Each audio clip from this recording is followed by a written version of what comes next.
Hi everyone, welcome to week 3 of your Law and Ethics for Pharmacy Technicians course. This week we are covering chapter 3, which is on ethics in pharmacy practice.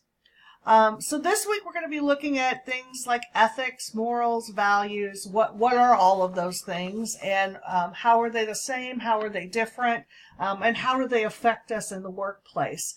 So ethics is related to the study of law, but it has to do with moral choices. So it's basically a set of principles based on moral values. So it's kind of an abstract type of thought, but that's where we're at when we talk about ethics. And what our morals are, what we think of is what is the socially accepted ideas of right and wrong. Okay, so they kind of give you some examples here of what we consider morals: courage, balance, fairness, wisdom, that type of thing.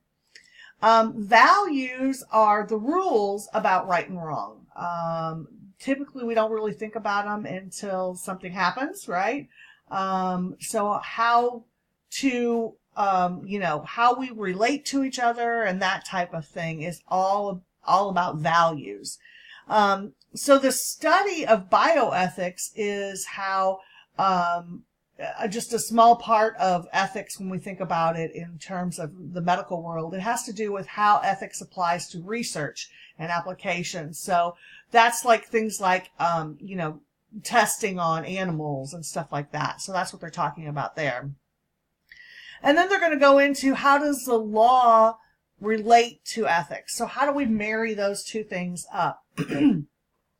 So probably the most important part of this particular chapter is how to understand the difference between both a legal and an ethical issue. Usually we have to take ethics into account when there's no clear-cut right or wrong, that type of thing. So when we think about professional ethics, this particular chapter gives several different examples as you go throughout it and you read it about what would you do if kind of situations. So I want you to make sure that you look at those and think about those and, think about what you would do in those situations and how that would relate to what would the general population do, that type of thing. Okay. Now they get into a little bit later in this chapter a specific code of ethics for pharmacists and the patient-pharmacist relationship. So there is an actual written code of ethics. It is authored by the American Pharmaceutical Association, the APA. And it kind of goes through and looks at, here's your moral obligations. Here's the things that we expect from you if you're going to be a pharmacist.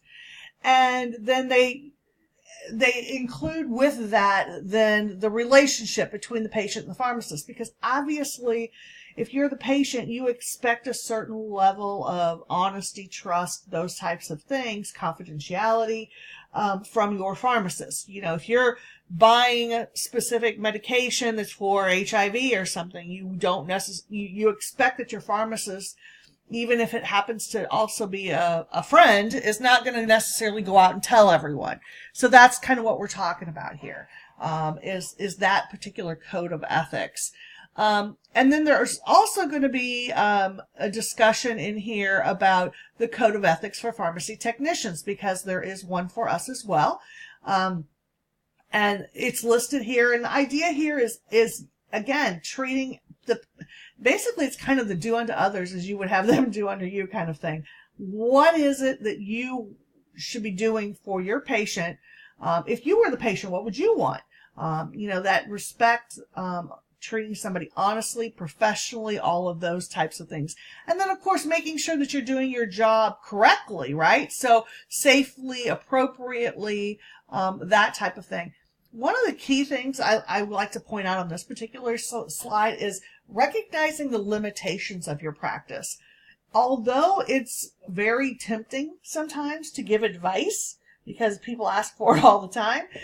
We have to make sure we understand the limitations of what we are and are not allowed to do in our particular position. So again, making sure that you're recognizing your limits and using your credentials appropriately and things like that. So as you go through this week, a lot of a gray, I would say, in some of these discussions.